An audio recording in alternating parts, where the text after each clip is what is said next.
Okay, we have so much to talk about. We're going to be going over all of the recent North American roster changes for Rainbow Six Siege. So we do know pretty much all of the players, all of the teams going forward into the NAL 2022 season. I think the only announcement we're waiting on is the Mirage announcement, unless we get another surprise announcement, probably from one of the teams that we didn't think was going to be making a change, but at this point it seems very unlikely.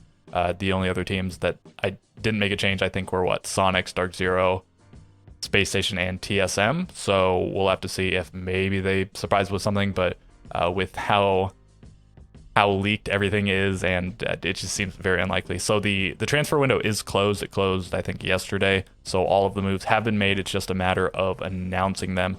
And again, we've seen pretty much all the announcements, so we're going to go over them. But really quickly before I do that, a couple things that Ubisoft put out about the game, just for your guys' information if you haven't seen it. So the kickoff of the Rainbow Six Esports Season 2022 has been delayed by a few days. I don't know if that means 1, 2, 3, 4 number of days or exactly a week. I would imagine it's by a full week, so as to do it on the same days of the week that they intended. But maybe they're trying to get it up and running as soon as possible. This could be for a variety of reasons, as we're about to look at the actual season itself got delayed as well. So take a look at that. So right, I think this was supposed to start tomorrow, with today being March 8th, tomorrow being March 9th, but now maybe it's been delayed, the season, to March 16th, and that's the esports season. So let's look at the next post here. Right, Challenger League is coming back for NA, so the NAL Challenger League, so NACL will be back. It was unclear before if it was going to come back or not. March 12th through the 13th are the qualifiers. One wonders why only 4 days before this qualifier is when they are announcing it.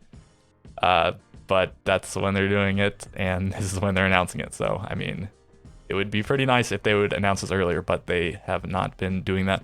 And we'll see if they do it in the future. This is a pretty poor pattern that they've exhibited, so hopefully it can change. Yeah, if you do want to get in on CL, try to make it through the qualifiers. This is when you need to do it, and that would be, I think, this coming weekend, right? And let's look at the next thing. Okay, so there's a little GIF thing or whatever that you can watch if you really want to, but I'm not going to play it here. The interesting thing from this, available next week, Season 7, Year 7, Season 1, rather. And they don't specify the day, but they do in a minute. And this is from the UK one. I don't know if this was on... Oh, it started again. I don't know if this is on the main one as well, but I found it on the UK page. Okay, so this was supposed to come out, the new season, I think, was supposed to come out today, and it got pushed back to 1 week from today, which would be the 15th, and they do clarify that. First, a dev clarifies it, and then Doki, this is a pro from EU, and he asks for the test server back, and then the dev does clarify that the server will be coming back, but then the official page actually clarifies as well. So March 15th release for the new season, and then down here all this other stuff as well if you weren't aware. I've covered this in previous videos, and probably you're aware of it anyways. But down here they also say that the test server will come back basically for another week, so up until the day before the new season drops. So up until the 14th the test server will be open, and then the 15th is when the new season comes out. So this is good for continuity for the pros, so that they're able to access the new updates and game modes and all this stuff that's in the game, so that they can actually practice for upcoming matches that they have whenever the actual season starts. And it's good for just people that like to play on the test server, I suppose.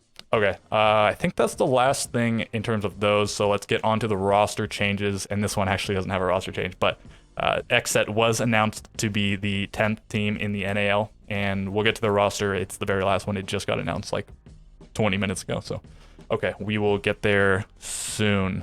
And all right, so the first one official change that we have is Oxygen dropped Yaga. Pretty much everything I'm going to cover in this video was already leaked, so I mean, if you watched the video a while ago that I talked about what seemed like it would happen, pretty much all of that did happen, but now we get actual confirmations. Yeah, Yaga was dropped from Oxygen, and then we have Forrest joining Astralis. He's replacing Retro. This builds up their roster. Forrest used to play on United, and he's now on Astralis along with Callout. Callout being the coach, not actually on the playing roster, but it's nice to see the duo stick together. They always seemed like they had potential. They just never worked out on United, and that roster, I think, in general, had a lot of potential. Those two got replaced, Callout and Forrest, and they brought in Kanzin and Rexon, and then, well, that with Alfama, they didn't fare too well, but then those 4 players besides Alfama, which would be, I guess, Kanzin, Rexon, Grixer and Yeti. They went to the Sonics, and now they're one of the best teams in NA. So yeah, it's proven that they were capable players. They just weren't, they hadn't figured things out for themselves, or just maybe they needed more time, whatever it was. Anyways, Forrest, talented player back in the NAL. So we'll see how he fares, and we'll see how Astralis fares. At any given time, they seem like they were close to breaking into the upper echelon, but especially in season, or stage 3 rather, they definitely struggled. So let's see if Forrest and Callout can get them back on track. Next up, we have Kino being dropped from Oxygen. Also not a surprise. We have a little bit more about Kino coming up, which I think you guys will enjoy if you haven't already seen it. Okay, so yeah, we knew that was coming, and then a little bit more about Oxygen, but let's get through their actual moves first. Okay, Laxing said on the matter, there was a little bit of a debate. There were questions raised about how things had gone down, because I don't know, just people love to know stuff, right? Also, now that the roster announcement has been made, we did not drop Kino or Yogg from the roster. The decision was of their own. So let's stop asking the question, why did we? But I have nothing negative to say about either of them. And again, I wish them nothing but the best. So yeah, if it was unclear before, Laxing is saying that the team as a whole didn't decide to drop those players, but those players decided that they wanted to leave. And well, they go to another team, which we'll see in a little bit. And continuing on, I think it's more auction stuff. Oh no, really quickly.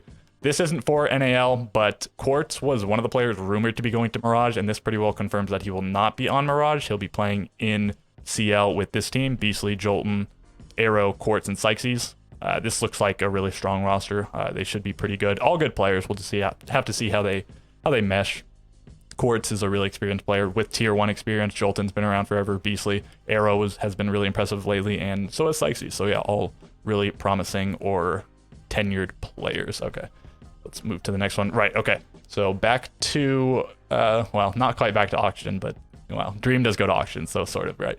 Mirage drops Dream, or rather Dream leaves Mirage. There was apparently some sort of investigation going on behind the scenes of poaching so Mirage accused Oxygen of poaching Dream, and this was a CGG article. That's the only place I saw it. And then Nuairs was also mentioned in there, which is the other player going to Oxygen, but he wasn't actually on a tier 1 team or anything. So he wasn't on a team with an org. So I don't know if that was actually a part of it, or his name was just mentioned because he's also going to the team. But anyways, there was a very small window between the time Dream could actually negotiate with Oxygen and when they picked him up. So there were allegations, but in the end, they didn't find any concrete evidence or anything. So the allegations were dropped.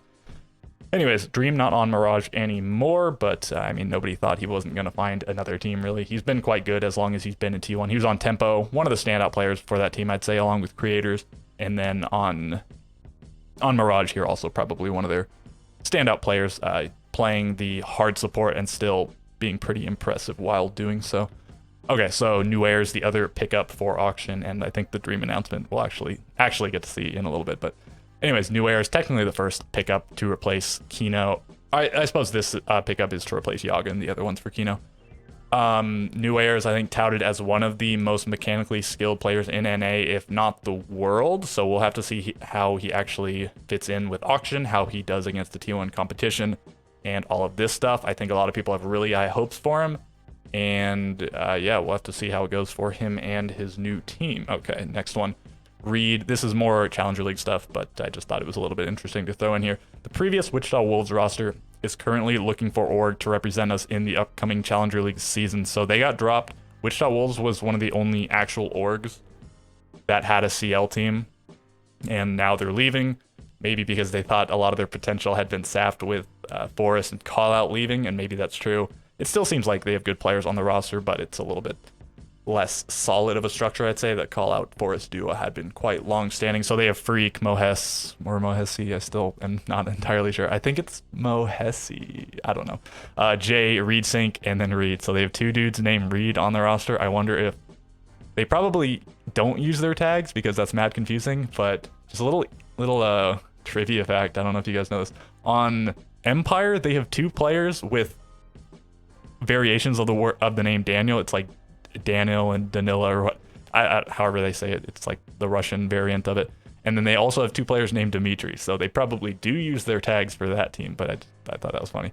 Anyways, they're looking for an org, and yeah, so it's a little bit disappointing to see Wichita Wolves leaving the scene. Maybe they're picking up another roster, but I think they're probably just getting out.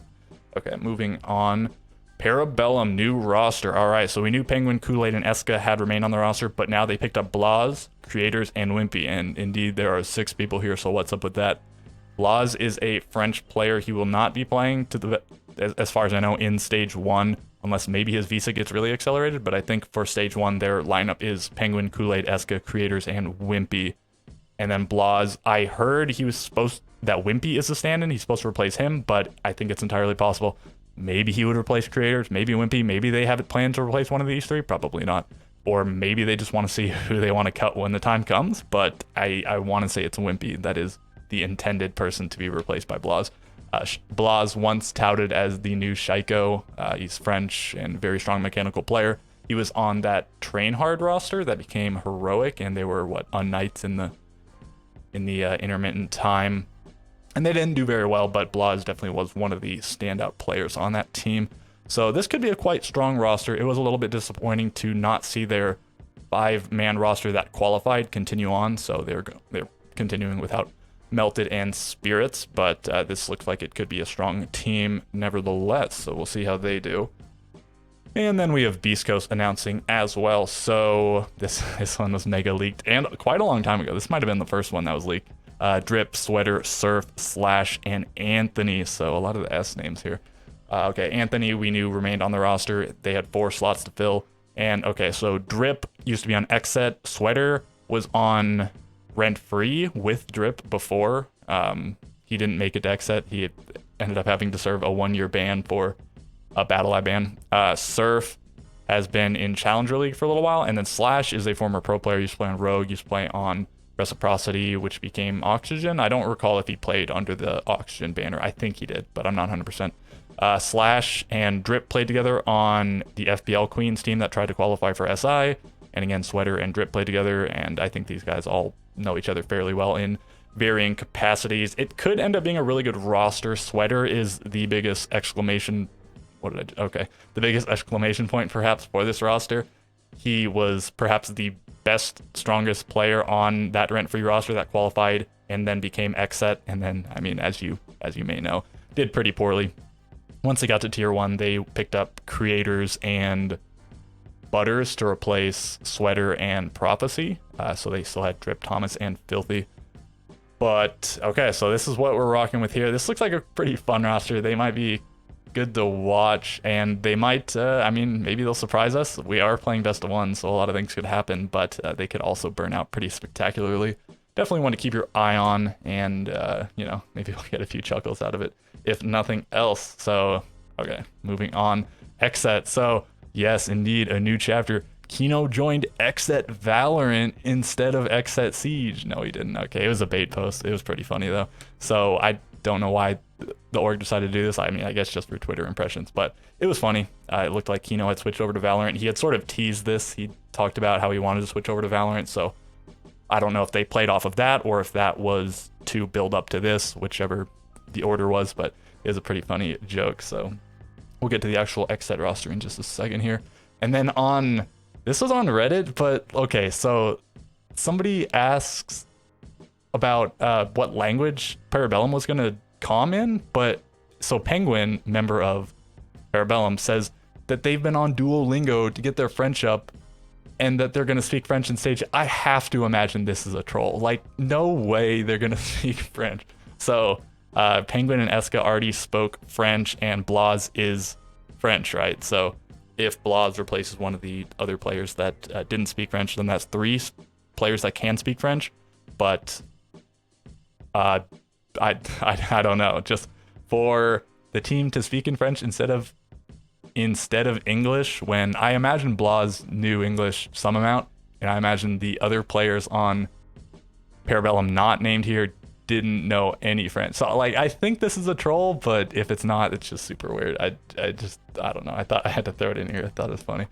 Okay, so next up, right here is the actual Dream announcement. It came a little bit after the Nuer's announcement. I guess maybe the orgs like to space it out sometimes when it's individual, when it's just a couple of pickups, so as to, I don't know, get more clicks or something. Anyways, this could be a really good roster for Oxygen. They did quite well with the previous roster, doing pretty well overall in NAL over the course of the last season, and then also doing pretty well at the last 2 SIs. Not amazingly well, but pretty well. And when Kino joined the roster, the very first T1 match he played, he aced the first round, which is crazy. But I think this could be even better of a roster. It does depend on how they gel, how the other players are doing, how this new structure can, how they can fit into the new structure, I suppose, with the different roles and whatever. But Dream on hard support, Nuaire's, I guess, probably on entry with vertical, and then Foxe on flex or flex, secondary support, whatever it is, and then laxing on laxing things. But yeah, just a lot of good players. I think this could be quite a good team. We'll just have to see if it actually works out or not. I have high hope for it. Okay. And then, right, so here is the last one, and we're going to look at the rosters overall in just a second, but here's the last actual announcement. Kino, Spirit, Yaga, Gomez, and Diaz Lucas are on the playing roster with Bodega and Vivas on the coaching staff. So I don't know if Vivas is a secondary coach or like an analyst. I think he's an analyst. And then Bodega in the coaching position. They don't mention Drew Spark here. I think he's still a coach slash analyst, one of the two or both of the two, whatever, on the roster, but I don't know why they're not mentioning him here. So, right, I don't know what the deal is with that, but this was leaked a while ago. Kino is doing a pretty good job of deflecting the rumors, but indeed here he is on the R6 roster along with Yaga. So they got both taken, both bought out, whatever, from Oxygen, and then we have Gomez and Diaz coming from the same Challenger League team, and then Spirits coming over from Parabellum. So we have some Canadian representation, some Brazilian representation, and some American, United States of American representation. And then I suppose technically even English, if Drew Spark is still a part of the team, which again I think he is. So yeah, this is another one that's a bit of a question mark. Kino and Yaga have played in T1, but only for a year. They're still really young players. And then the other players are not maybe like veterans per se, but they are pretty well versed in T2 play. So we'll see how they fare in T1, being Diaz, Lucas, Gomez, and Spirits. Spirits would be in T1 anyways. He qualified by being on Parabellum. His team qualified, and then Diaz, Lucas, and Gomez were pretty promising CL players. So let's see what they do given this shot. Okay, so right, I think it does it for all of the Twitter stuff, and I'm going to hop over to a spreadsheet and we'll just look at how everything looks overall.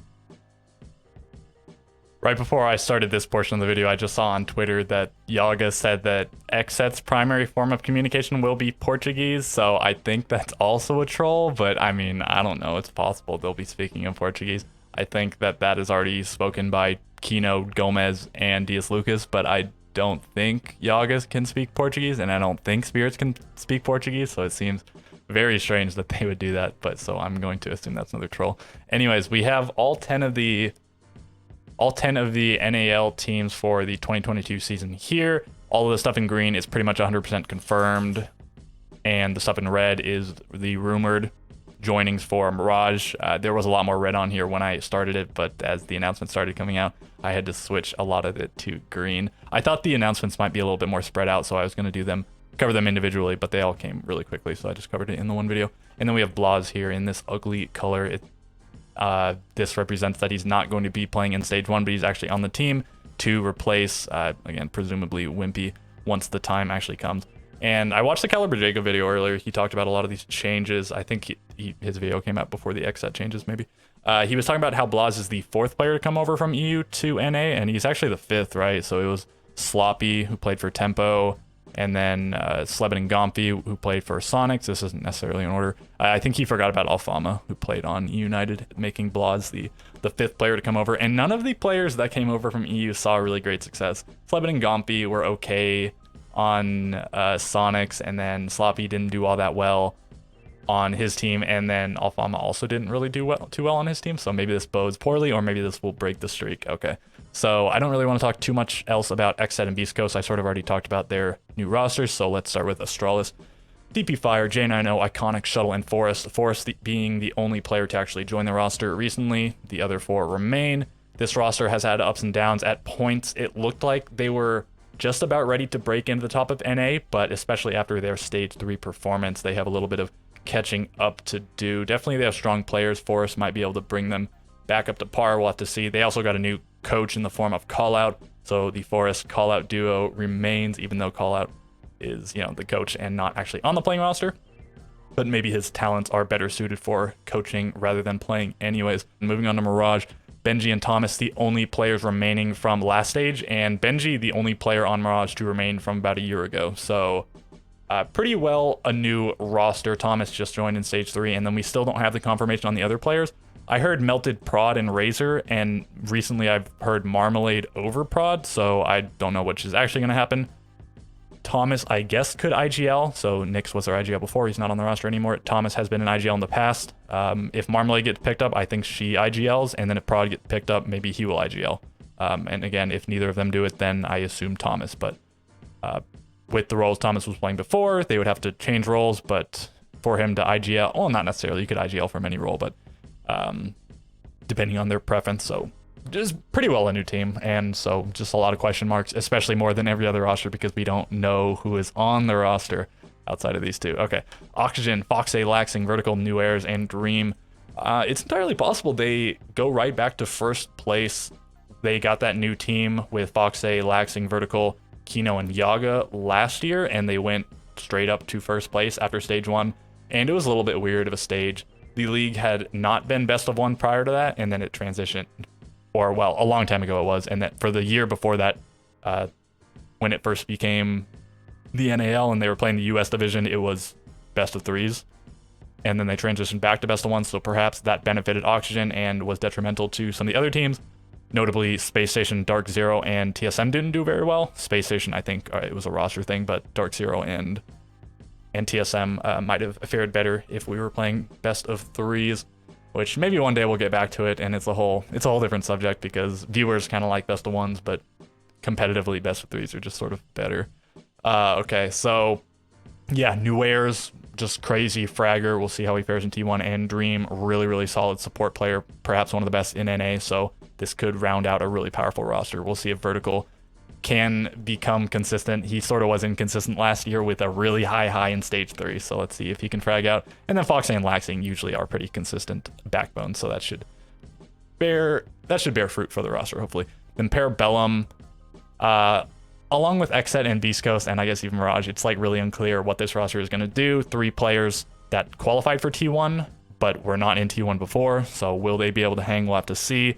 I imagine they're going to have a rough go of it, especially considering most of these players have not played in T1 before, the only one having done so, Blaz has, but not playing in Stage 1. Creators is the only other one. He played on XSET and Tempo Storm, and he was really good on Tempo, and then sometimes he was good on XSET, sometimes he wasn't. He was okay on average, I'd say, but the whole roster, XSET as a whole, sort of struggled, so I think Creators might be able to thrive in this environment. We'll have to see, and yeah, just the whole roster as a whole, I suppose we will have to see. And then for the rest of them, not too much to talk about here. SSG were the absolute kings of regional play in NA last year for the most part. They struggled in stage 1. That was before they finalized, or well, before they figured out their roster stuff for stage 2, and then they made an additional roster move in stage 3, picking up Skies. They did really, really well in stage 2 and 3 of the NAL, but they did poorly in the finals, going out in the semifinals to Dark Zero, and then they were the worst performing team at SI from NA. So a little bit tenuous, but they just have a lot of really good players, so I imagine they might just well go back to their best of 1 dominance that we saw in stage 2 and 3. TSM, reigning world champions, they seem to have maybe not perfected their formula, but pretty well figured it out. They struggled in the group stages, and then they looked a lot better in bracket, so I don't know if they just can figure out why they struggled there. Maybe it was just early tournament jitters, whatever it was. They look really good, and they might just be the new kings of NA going forward. We'll have to see. Dark Zero, they looked a lot better at SI than they had lately, so I have higher hopes for them than I might have otherwise. They did make it to the finals of the NAL finals. They beat Space Station, and they lost to Sonics in a pretty close affair. They went to the, wasn't it overtime map 3, I want to say? So I guess they got second place in NA overall, but really talented roster. If they can really nail down the roles and the positions and whatnot, this could be super solid. And then Sonics, definitely a big upswing team. Most of this is the United core that were pretty much the worst team in the 2020 season, and then they went to, I guess, first place last season. Overall, if you average out stage 1, 2, and 3, they're like second. They were like the second best, and then they won the NAL finals, and then they were one of the highest placing NA teams at SI, so they beat out SSG and didn't they beat Dark Throne Oxygen? I think those two both got 7th and 8th, and Sonics went out at 5th, 6th, right? So was it only TSM above them? I'm sort of blanking. I think that's what happened. Anyways, super solid roster just all around for all of these. So these seem to be the teams to beat for the most part, and then these will be the challenger teams, and we'll see what happens. Actually 10 teams now, so we will be seeing 5 games for Playday, which is quite a lot. And okay, at this point I'm probably just rambling. I forgot to mention this. These were I think the only drops that actually were announced after my last video, so I just threw them in over here. Of course, there were a lot more drops to make way for all of these slots, but I thought I'd mention that since I forgot to do it before. Okay, so maybe I'll do one more video after we see the Mirage announcement and if we see any other announcement, but this covers the bulk of it. I do want to also do a little bit of coverage on the teams going into it, like the players to watch out for, teams, and maybe I'll probably do a power ranking because people love that kind of stuff, right?